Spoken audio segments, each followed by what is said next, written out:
C'est Alassane Ba, donc directeur général de la SAED. Vous venez d'entamer une tournée de 72 heures dans le département de Podor. Ouais. Vous venez de faire 12 étapes programmées et 3 autres non programmées. Vous revenir sur ça? Oui, je viens de démarrer une tournée qui a un double objectif. Le premier objectif, c'est une prise de contact avec le dispositif de la SAED sur le terrain. Le deuxième objectif, c'est de suivre la mise en valeur. Alors, cette tournée nous a conduit tour à tour à Fanaï. C'était le premier point. Ce matin, à 9 h, on était à Fanaï. Ensuite, on était à Boubé. On est passé par les pives réalisées par la COECA. Et ensuite également les pives réalisées dans le cadre donc, du projet de réhabilitation des périmètres irrigués de Podor, le pré-pive. Ce qu'il faut remarquer déjà, c'est que la délégation de Podor a un potentiel hydroagricole extrêmement important. Vous avez le fleuve Sénégal qui longe sur 300 km le département de Podor. Vous avez deux défluents, donc le marigot Doué qui fait 245 km, mais également vous avez le Gayo qui fait 60 km, ainsi que le Ngalenka qui fait également 35 km. Des ressources donc hydrauliques extrêmement importantes qui doivent permettre de valoriser donc les 140 000 hectares de terre que le département dispose. Donc le premier constat que nous pouvons faire aujourd'hui dans ce département, c'est que c'est un département à fort potentiel hydroagricole que nous devons valoriser pour aller donc résolument vers donc, la souveraineté alimentaire, si chère aux nouvelles autorités, donc à la tête desquelles se trouve le président de la République, Bassirou Diomaye Diakhar Faye, et son premier ministre, donc Ousmane Sonko, ainsi que le docteur Mabouba Diagne, ministre donc, de l'Agriculture, de la souveraineté alimentaire et de l'élevage, qui ambitionne véritablement de régler la question donc, de la souveraineté alimentaire, qui est la condition sine qua non pour aller vers la souveraineté économique. Alors, ce qu'on veut remarquer également donc, durant cette première journée donc, de tournée, c'est qu'il y a des points forts, mais également il y a des points faibles. Les points forts, c'est tous les aménagements qui ont été réalisés par donc, la COECA avec donc, des périmètres donc, flambant neufs, des périmètres bien entretenus, des parcelles bien entretenues, mais également des pratiques culturelles donc, qui montrent quand même qu'il y a de l'ambition, parce qu'il y a une partie où on fait de la production de semences sur 8 hectares. Je crois que ça va permettre d'autonomiser donc ces producteurs du point de vue également de l'approvisionnement en semences. Ça vraiment, nous avons beaucoup apprécié le travail qui a été fait à ce niveau. L'autre point faible, c'est le retard constaté relativement au délai contractuel dans le cadre de la réalisation donc, des périmètres, de réalisation des périmètres irrigués de Podor. Ça véritablement, nous sommes très loin donc des délais contractuels et ça, il faudrait véritablement qu'on tape sur la table pour faire remarquer effectivement aux entreprises défaillantes que véritablement c'est inacceptable. Parce que les populations sont aujourd'hui dans des difficultés et il faudrait que rapidement que ces situations soient corrigées pour que de pareilles véritablement donc défaillances ne soient plus donc répétées dans le cadre donc de la réalisation de ces aménagements. Et ça, véritablement, je le déplore fermement. L'autre remarque importante qu'il faut souligner aujourd'hui, c'est qu'il ne pleut pas. Il n'a pas plu à Podor. Et cette situation confère tout son pesant d'or à l'irrigation. Donc aujourd'hui, il faudrait qu'on renforce l'irrigation, qu'on développe des projets donc, en matière d'irrigation, parce que nous avons les ressources hydrauliques, nous avons donc la ressource de surface qui doit nous permettre donc d'irriguer beaucoup de terres. Parce que se baser donc sur la pluie qui est donc aléatoire pour faire de l'agriculture, je pense que c'est quand même assez risqué. C'est pourquoi nous, on doit valoriser tout le potentiel que nous avons, tout le potentiel hydroagricole pour donc véritablement aller vers la souveraineté alimentaire. Mais cela n'est possible que grâce à un financement vertueux. Et ce financement vertueux, c'est l'ALBA. L'ALBA donne un financement que je considère comme un financement vertueux parce que c'est un financement donc, qui respecte le paquet technologique. Et donc, c'est un financement complet. Et donc, c'est pourquoi, aujourd'hui, ce que nous remarquons dans la vallée du Sénégal, c'est la faiblesse du taux de bancarisation. Nous sommes autour de 30% par rapport à la LBA, ce qui est inacceptable en irrigué. Parce que l'irriguer, ça demande des moyens importants. Pour l'hectare, déjà, il faut autour de 500 000 francs. 500 000 francs dans le delta, jusqu'à 600 000 francs. Et autour de 400 000 francs dans les départements de Podor et de Matam. Et ça, c'est seule la LBA qui peut fournir ce type de financement. C'est pourquoi nous allons travailler à renforcer la coopération avec la LBA. Nous allons travailler au renouement des producteurs par rapport à la LBA pour que véritablement le financement bancaire soit un financement assuré par la LBA. Vraiment, ça, véritablement, c'est un point extrêmement important. Une question. À Moubé, nous remercions également à Boubé donc la coopération donc coréenne donc qui va mettre en place là-bas une plateforme multifonctionnelle. Donc il y aura donc une usine de transformation de riz, il y aura également un hangar pour les machines agricoles, mais également pour les pièces de rechange, mais également il y aura aussi des kiosques pour vendre également des produits donc transformés. Je crois que ça c'est extrêmement important. Nous allons les appuyer. Donc les producteurs d'oignons et de riz au niveau de ce centre multifonctionnel pour qu'ils puissent vraiment agrandir leur business, pour qu'ils puissent véritablement avoir des revenus encore beaucoup plus importants. Ça, ce travail-là, SAED va le faire sans problème. Ici, dans le département de Podor, c'est que les producteurs se plaignent beaucoup des factures d'électricité extrêmement élevées. Et constatant ce fait, la SAED a décidé donc de faire ce qu'on pourrait appeler une solarisation universelle, qui va permettre de solariser toutes les stations de pompage à travers la vallée du fleuve Sénégal. D'ailleurs, une requête de financement a été soumise donc au ministère de l'Agriculture, de la Souveraineté alimentaire et de l'Élevage, qui va essayer de trouver des bailleurs pour que véritablement on puisse financer donc toutes les stations de pompage qui sont dans le besoin et qui devraient véritablement bénéficier donc de la solarisation universelle. maa ngi leen di gërëm di leen sant donc tournée bi dama ko commencé tournée de prise de contact la ak tournée également pour xool mise en valeur bi naka la demee au niveau du département de Podor mu nekk département boo xam ne dafa am potentiel bu am solo potentiel bi mooy fleuve Sénégal nekk na ci biir département bi si ñetti téeméeri kilomètres am nga fi également donc le Doué si ñaari téeméer ak ñeent fukk ak juróom kilomètres am nga fi également le Gayo ci juróom-benn fukk kilomètres am nga fi également Ngalenka si fanweer ak juróomi kilomètres donc muy wane ni donc ressources en eau yi dafa bëri dans le département de Podor boo gisee ma insister si ressources en eau yi surtout les ressources en eau de surface yi c'est parce que tawul bu tawul irrigation moo des donc moo tax ressources en eau yooyu dañ la war a valoriser ñu góorgóorlu ba liñ fi am si suuf muy pratiquement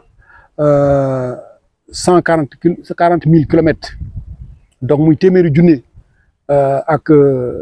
ñeent fukk kilomètres carrés yu ñu fi am si hectare yi ñuy am fii au niveau du département de Podor suuf soosu yëpp nu mu bëree noonu ñu fexe ba mën ko aménager mën ko di emblaver pour que véritablement Sénégal gis boppam donc ci mbay bi nga xam ne muy mbayu dër bi nga xam ne moom la ñuy def pour que résultats yi gën a baax dans le département de Podor bi nga xam ne am na potentiel bu yaatu tournée bi nag daf ma yóbbu si Fanaay yóbbu na ma ci Boubé yóbbu na ma ci Lobur Doué yóbbu na ma Guédé village Guédé Mbantou Tereji yóbbu na ma Jawar yóbbu na ma Ñanga fépp wër naa ko pour xool naka la baykat yi nekkee mais li ma gis rek gis naa ñaari point am na point boo xam ni bég naa ci trop mais am na point yoo xam ne aussi béguma ci trop point bi ma bég bi nga xam ne am naa ci satisfaction moom mooy aménagement yi nga xam ni Koyka defar na ko fi ak benn concept bu bees boo xam ni daf leen permettre véritablement ñu jàppale nit ñi depuis le financement jusqu'à la récolte ba transformation loolu vraiment te gis naa tool yi ni mu mel tool yu rafet la yoo xam ni véritablement lu jar a wane la mais beneen bi nga xam ne aussi boo xam ni daal dalu sama xel mooy au niveau donc des aménagements du pré-pive foofu véritablement dafa am tardement bu bëri par rapport ak entreprises yi nga xam ne ñoo waroon def aménagement yi te loolu defe naa ni il faut que ñu jóg si pour rappeler entreprises yi que yu mel noonu kenn mënu ko accepter parce que lu mu gën a yàgg rek population yi di gën a souffrir te loolu véritablement loolu c'est inacceptable loolu daañ ci taxaw wax ak entreprise bu baax a baax ba ñu jël seen matukaay ba nga xam ni aménagement yi daañ ko mën jeexal ci lu mu gën a gaawee waaw man loolu moom sama xeex la mos a nekk pour man LBA bi ñu ko fi teg pour financer irrigué bi moo taxoon donc moo tax mu tudd caisse nationale de crédit agricole du Sénégal c'était pour financer l'irrigué en 87 bi ñu d'ailleurs les premiers agents de la CNCA étaient des agents de la SAED ñoo jógee SAED dem di liggéey Sénégal donc CNCA ak irrigué ñoom ñoo ànd ba nga xam ne aujourd'hui bu demee ba nga xam ne financement bi mi ngi toll ci tey jii ci ay 30% yoo xam ni wala dem sax ba presque day nul am na boor yoo xam ne sax LBA du leen financer loolu defe naa ni loolu dañ ci war a jóg ñu waxtaan ak waa LBA suñu ay mbokk lañu suñu ay xarit lañu suñu ay vraiment collègue lañu daañu waxtaan ak ñoom pour que taux de bancarisation bi ñu gën ko yokk ba xam ni parce que irrigué dafa laaj xaalis te xaalis boobu LBA rek moo la ko mën a jox te moom moo la koy jox ni mu la ko war a joxee parce que financement boobu dafa nekk financement boo xam ni bu am njëriñ la parce que dafa am yoo xam ni SAED daf ko fi teg yooyu dafa ciy dugg moom mooy dafay jël li ñuy wax FOMAED mooy fonds de maintenance des agriculteurs émissaires de drainage dafay jël li ñuy wax OMVS mooy la redevance OMVS dafay jël également la redevance pour CGR day jël redevance également pour la CNAAS donc loolu ak le fait que financement wu LBA dafa nekk financement bu dafay complet dafay mën jël tout le paquet technologique loolu tax na ñu war a góorgóorlu ba relation entre producteurs yi ak LBA ñu defar ko ba mu rafet ba nga xam ni LBA dana mën a yokk financement am mais aussi baykat yi du góorgóorlu di fay aussi bor yi loolu également point bu am solo la. waaw mbuubee également dina leen jàppale parce que foofu lu fa bees mooy li nga xam ne moom la koykat yi def foofu koykat lu mu fay def mooy dafay def benn plateforme multifonctionnelle boo xam ni dana am benn rizerie dana am benn hangar boo xam ne pour ay tracteurs ay moissonneuses batteuses la dana fa def également ay kiosques yoo xam ni dañ fay jaay ay ceeb ak kii yooyu parce que buubee genre ëpp lañ ko bëgg a def ba nga xam ni ku fa jaar rek daa fa mën taxaw nga jënd nga gis liggéey boobu nga xam ni daañ ko fa def et puis ceeb bi daañ ko fa mën di transformer également donc véritablement liggéey boobu daan si jàppale waa IPOS jàppale si également les agriculteurs du département de Podor ba nga xam ni véritablement liggéey bi dana gën a am njëriñ si ñoom en Sénégal jëm kanam. facture courant yi donc si pompage yi dafa nekk facture yoo xam ni dafa cher dafa metti moo tax irrigation dafa nekk loo xam ni lu metti dafa laaj ay ressources yu am doole ni ñu defee remarque boobu xam ni actuellement donc courant bi dafa cher te dafay wàññi donc ressources producteurs yi SAED dafa xalaat li ñuy wax solarisation universelle mooy station pompage yi nekk ci vallée bi yëpp dañ leen wutal donc des champs solaires yooyu dana mën a tax ñu wàññi seen coût facture d'électricité yi et de leen permettre également ñu améliorer le revenu donc liggéey boobu SAED mi ngi ciy def am na benn requête de financement boo xam ne jox nañ ko ministre de l'agriculture de la souveraineté alimentaire et de l'élevage kooku aussi mi ngi ciy liggéey pour que véritablement mu am une solarisation universelle permettre aux producteurs de diminuer donc les coûts de production. Assalamu alaikum bandiraɓe ɓe wiye Aboubacry Ly ɓeɗe halfina kala ko fate aménagement ji ɗo e nder département de Podor men nde wonno SAED Allah waɗi min dañi mawɗo keso Allah waɗi kadi mawɗo amen keso hono directeur général amen ko neɗɗo SAED wonno kañum watta directeur général SAED amin belto hen no fewi amin jettanamo hen Allah ne hande noon gila nde wonno ko waɗa ardina e SAED ko hande o ari pour wadde jillu e nder département o fuɗɗo wadde balɗe tati hande janggo e ɓaawo janggo hande noon o fuɗɗori ko déjà nde yetne o fuɗɗori ko Fanay o fuɗɗori ko casier Fanay pour arde yewtidde union o arde goo hollidde ko o ari on ari ɗo e gargol kalfinogol SAED e yiyande hesere nde ɓe jogui nde ara o yewtide e remoɓe ɓe o waɗi Fanay nde o pari nde kadi o waɗi centre Boubé ko wiyete Boubé to ganduɗa soble kala ko fate soble e ndemanteri ko ɗon watte ɓenne o ari o yewtidi e mabɓe o nani kadi o ƴetti kadi caɗele ɗe ɓe jogui hande gargol ngol ko arde goo wadde ko wiyete prise de contact yewtide e mabɓe kadi ƴettude caɗele ɗe ɓe jogui nde o waɗi Fanay o waɗi centre Boubé min mbaɗi lobbudu waɗama MCA cuvette MCA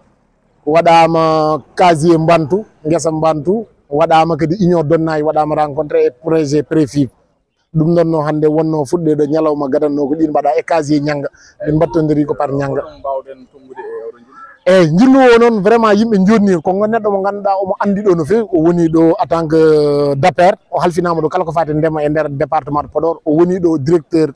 Podor wadde ko ganduɗa kala ko haala ɗo kandi ko hunde gande kono kadi ko tongguete ko caɗele kalama ɗo no fewi kono ko ɓuuri hen tengtude ko banggal courant o ina seeri guese mawɗe ɗe goyi ɗum no fewi no fewi no fewi courant o ina tampina haaɗi ɗumen yiide kayo mumen e nder ndema ka wadde ɗum noon ne kanko ne vraiment o haali solution ji mbaɗaɗi ko joni safaro kam ko wadde hutorade nangue ko wiyete solaire ko ɗum ɗon woni perspective SAED Allah waɗi noon min puɗɗorima hen guese tati mawɗe mbaɗama e nder département o Fanayi dañi solaire Guédé Chantier dañi solaire Diomandu dañi solaire goɗɗi ɗi noon guese keddiɗe ne nana ñaago kañumen ne yo dañ solaire o wadde ko ɗon tolniɗen hande vraiment caɗele courant o kam ko solaire o tan safrat ɗum kadi projet prépive projet goto ene wiye prépive kañum ne ɓe kaali caɗele toon no fewi leeli kono noon ko entreprise aji won entreprise aji ponnoɓe gollade golle ɗe tardi hen no fewi directeur général noon nani ɗum kañum ne o wi o ƴetti hen mesure aji ko so hooti ko ɓuuri yawde mo noddu halfinanoɓe golle ɗe ɓe kaala e no ɓuuri yawrude holno ɓe tottirta remoɓe ɓe guese mumen ko ɗum noon hande on mbawɗumen tongude e ñalawma hande o vraiment ene anda kadi ko darni ndema ka ɗo e département caɗele financement nan hen par ce que sa haali ndema e poche wona hunde webde par ce que ndema namni ko wonko namni ko heewi ko poɗɗa hen wadde ɗum noon ne ko koppareje kewɗe namni kono ko ƴewtinɗa oɗo dumunno no mbiruɗa ni ko wiyete banque mo ganduɗa waɗana ɗo remoɓe dossier ji ko watte déposé ko fodata hen financé ko ina famɗi no fewi no fewi no ƴewama e temedere foof timmani hay nogas ko waɗata hen financé wadde ɗum noon famɗi no fewi ɗum noon noon nde caɗele ɗe ɗon ne jaltinade mawɗo o wi ko ɓuuri yawde kañumen ne moɓe mbat jonde nde ganduɗa koye banggal financement tan yewtide LBA beele moɓe mbawa wallude remoɓe ɓe e tottudeɓe koppareje no mbirunomi nane ni par ce que en gandi joni som nani kalɗen ko caɗele courant kono sen kaali caɗele courant wona courant tan courant e gasoil ina muusi woyoɓe courant nano mbiye natti wawde hattande courant jiiɗi ko yaade solaire joom gasoil en ne kañumen ne joni nana goye mbi ko kañumen ne gasoil o natti ɗum wawde hudere jiiɗi ko yaade solaire wadde hande kam hay mawɗo holli ɗeɗo balɗe hanki ɓe mbaɗi projet mawɗo o waɗi ɗerewol manngol mbaɗangol pour guese amen mawɗe ɗe foof haale holko namnoto e solaire par ce que ministre o namnima ɗum projet ji amen actuellement SAED projet ji waɗa ɗi foof yiyande nde ko wattude ɗi solaire hanti courant beele ma yimɓe ceertu e facture aji ceerɗi beele kadi ma yimɓe ceertu kadi e caɗele gasoil kam actuellement hande SAED kam yiyande mum mawde nde ko wadde solaire guese ɗe wonde min puɗɗi hen noon min puɗɗima e guese mawɗe ɗe min ƴetti par ce que a wawa fuɗɗa tan gaɗa kadi puɗɗotoɗa hunde a anda no wayata min puɗɗorima hen guese tati guesa gota ba ko Fanayi fuɗɗama waɗede pompe uji ɗiɗi tati mbaɗama solaire guesa goɗɗo ba ko Guédé Chantier kañumne pompe uji ɗiɗi mawɗi mbaɗama solaire e Diomandu kañumne pompe uji ɗiɗi e nder oɗon kadi amin jogui pive uji tokosi kadi ɗi ganduɗa min puɗɗima hande Thilambol e projet Paris ina foti wadde Thilambol casier ko périmètre tokoso kañumne wadde ɗum solaire ɗin foof noon ko ƴewde holno ɗe mbaɗirta comporté beele mamin mbaw yajnude ɗum kono kam yen gandu joni yiyande nde kam to faya ɗo ko solaire ɗum noon kesi ɗi ko ɗum ɗon woni yiyande mumen.